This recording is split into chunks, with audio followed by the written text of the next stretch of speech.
கர்த்தராகிய இயேசு கிறிஸ்து நாமத்திலே உங்கள் அனைவருக்கும் வாழ்த்துக்கள். இந்த நாளுக்குண்டான உயிருள்ள வார்த்தை சங்கீதம் 128:2. உனக்கு பாக்கியமும் நன்மையும் உண்டாயிருக்கும். உனக்கு பாக்கியமும் நன்மையும் உண்டாயிருக்கும். உங்களுக்கு பாக்கியமும் நன்மையும் உண்டாயிருக்கும்.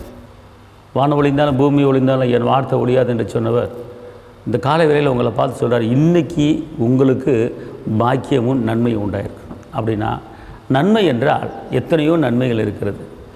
குடும்பத்தில் நீங்கள் சமாதானமாக வாழ்ந்தீங்கன்னா நன்மை. குடும்பத்தில் ஒருத்தருக்கு ஒருத்தர் விட்டு கொடுத்து வாழ்ந்தீங்கன்னா நன்மை.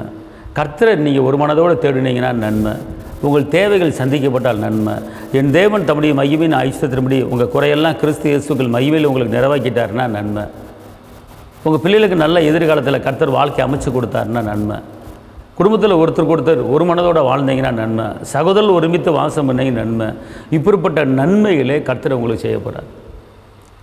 பாக்கியமான காரியங்கள், குறையில்லாத காரியங்களை கர்த்தர் செய்ய போகிறார்.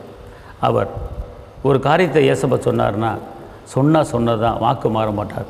அவர் பொய் சொல்ல மனுபுத்தர் நல்ல, சொல்லியும் செய்யாத இருக்கிற தேவன் அல்ல.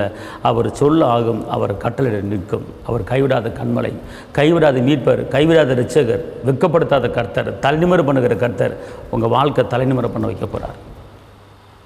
உங்கள் துக்கமெல்லாம் சந்தோஷமாய் மாறப்போகிறது. உன் பேரை பெருமைப்படுத்துகின்றவர் சொல்கிறார்.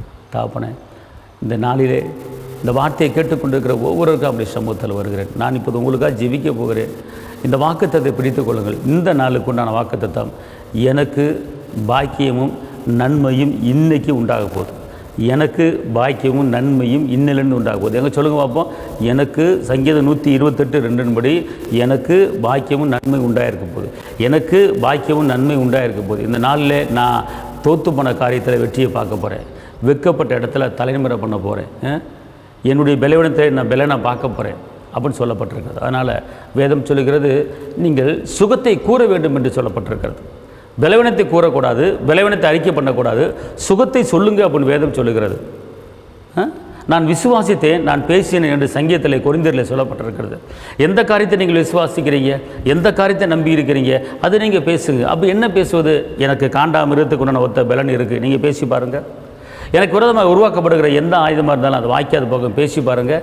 ஒரு வழியாக வருகிற போராட்டம் இயேசுவின் நாமத்தில் 7 வழியாக ஓடி போகும், பேசி பாருங்கள். நீர்க்கால் ஓரமே நடப்பட்ட இலை உதிரக்கிற மறைத்த போல நான் செலுத்தி வளருவேன், பேசி பாருங்கள். நான் பிள்ளைகளை சமானத்தை பார்ப்பேன் என்று பேசி பாருங்கள். என் சந்ததி ஒளிமுறை கண்டு போல வளர்ந்துருக்கேன், பேசி பாருங்கள். கர்த்தர் என் மேய்ப்பராக இருக்கிறார், நான் கவலைப்பட வேண்டிய அவசியம் இல்லை. நீர்க்கால் ஓரமாக நடப்பட்ட ஒரு மரத்தை போல் என் குடும்பம் வளரும், என் பிள்ளை வளரும், நல்லா இருப்போம். நாங்கள் வெட்கப்பட்ட இடத்துல தலைமுறை பண்ணுவார். நான் அசைக்கப்படுவதில்லை, நான் தேவனாக மறக்கப்படுவதில்லை, என்னை ஒரு உள்ளங்களை பொறுத்து வைத்திருக்கிறார் என்று நீங்கள் பேசி பாருங்கள். பேசினபடியே உங்களுக்கு நடக்கும். கர்த்தர் அப்படியே இன்றைக்கி செய்ய போகிறாரு. உங்களுக்காக நான் செபிக்கிறேன். தகப்பனை இயேசுவே, இந்த நாளிலே வாக்குத்தத்தங்களை நாங்கள் அறிக்கையிடுகிறோம், வாக்குத்தத்தங்களை பேசுகிறோம். அந்த பேசின வார்த்தையின்படியே எங்களுக்கு நீ செய்ய போயிரு. இந்த வார்த்தையை கேட்டுக்கொண்டிருக்கிற ஒவ்வொருவரையும் நீர் ஆசிர்வதித்து நீங்கள் பெருக பண்ணுங்கள். தேவ கிருபை, தேவ பலன், தேவசமான கூட இருக்கட்டும். இரத்த கோட்டைகளை மறைத்துக் கொள்ளுங்கள். இயேசுவின் நாமத்தில் பிதாவே, ஆமென். கர்த்தர் உங்களை ஆசீர்வதிப்பார். ஹல்லேலூயா.